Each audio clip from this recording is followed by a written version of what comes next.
Dans l'animation précédente, 7 minutes pour tout comprendre à l'inversion de la règle d'or, nous avons démontré que le système nous oblige, pour créer l'emploi, à détruire la richesse que nous produisons pour pouvoir la refaire. Nous épuisons la ressource et détruisons la planète. Notre économie nous mène au suicide. L'inversion de la règle d'or propose que les pays membres de l'Union économique européenne équilibrent leurs balances commerciales européennes. Point, c'est tout. Rien d'autre. Sans modifier le système, nous l'orientons vers un principe généreux d'échange de bons procédés. Nous avons compris que, pour respecter l'inversion de la règle d'or, il faudra que le citoyen allemand achète grec plutôt que chinois, d'où la nécessité d'instaurer un protectionnisme social et environnemental qui sanctionnera les bas salaires, le manque de couverture sociale et l'irrespect de l'environnement.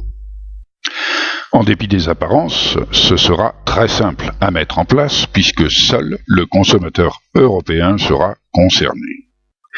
Il sera plus simple de nous entendre à une petite trentaine de pays membres de l'Union économique européenne que de fédérer les pays de la planète entière, comme l'a tenté la COP 21. Qui plus est, nous n'aurons rien à demander à personne. En effet, contrairement aux droits de douane, l'entreprise étrangère n'aura aucune pénalité à payer. C'est nous qui paieront ces pénalités sur nos propres consommations individuelles comme pour une TVA. Plus un produit sera néfaste, plus il sera cher car il sera taxé. Plus un produit sera de qualité et moins il sera cher car il pourra être subventionné. Rien ne peut être plus efficace contre le réchauffement climatique, la pollution et la fracture sociale. Ces taxes iront dans les caisses de l'État pour financer la recherche verte, nous être reversées sous forme d'aide ou financer les institutions publiques comme l'éducation ou la santé. Nous n'y perdrons rien, car cet argent nous reviendra. Le seul effet sera incitatif. Même si c'est incroyable, il faut nous en remettre au fait. Plus un produit sera de qualité, et moins il sera cher. Puisque notre système nous condamne, peut-on, dans une telle urgence, refuser de comprendre ce qui est démontré, car nous avons du mal à y croire. Une théorie exacte a beau être incroyable, elle n'en demeure pas moins exacte. De plus, du fait de ces pénalités, tout produit importé subira une première taxe du fait de la pollution engendrée par son transport. Les produits étrangers en seront d'autant plus chers, favorisant ainsi les produits locaux. C'est une incitation, pour la préservation de l'environnement, à la consommation de proximité tant locale que planétaire. Il serait inconcevable de taxer brutalement toute importation sous peine de représailles. Nous ne pourrons procéder que de façon progressive, ce qui laissera le temps nécessaire à la mise aux normes des entreprises étrangères.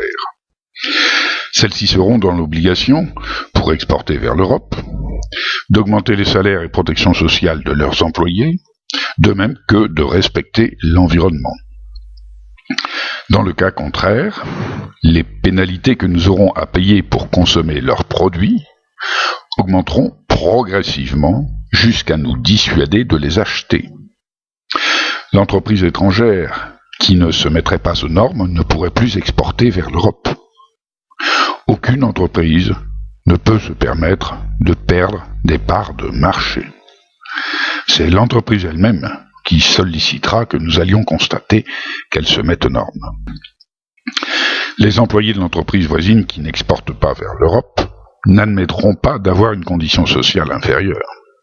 Il en résultera des revendications qui uniformiseront la protection sociale à l'échelle de la planète. L'inversion de la règle d'or remplace le dumping social par l'incitation sociale, la prime à la pollution pour la compétitivité par l'incitation au respect de la planète, la compétitivité par l'échange de bons procédés. Nous verrons dans une prochaine animation vidéo que, du simple fait de ces répercussions, l'inversion de la règle d'or instaure naturellement, pour tous, un revenu à vie très élevé, que nous aurons le choix de notre niveau de vie, tout comme de notre temps de travail. Nous démontrerons que, supprimant l'obligation de travailler pour avoir un salaire, l'inversion de la règle d'or remplace le chômage par le loisir. Il suffira de travailler 15 heures semaine et la retraite sera ramenée sous les 60 ans. Rappelons que quand une théorie est exacte, elle a beau être incroyable, elle n'en demeure pas moins exacte.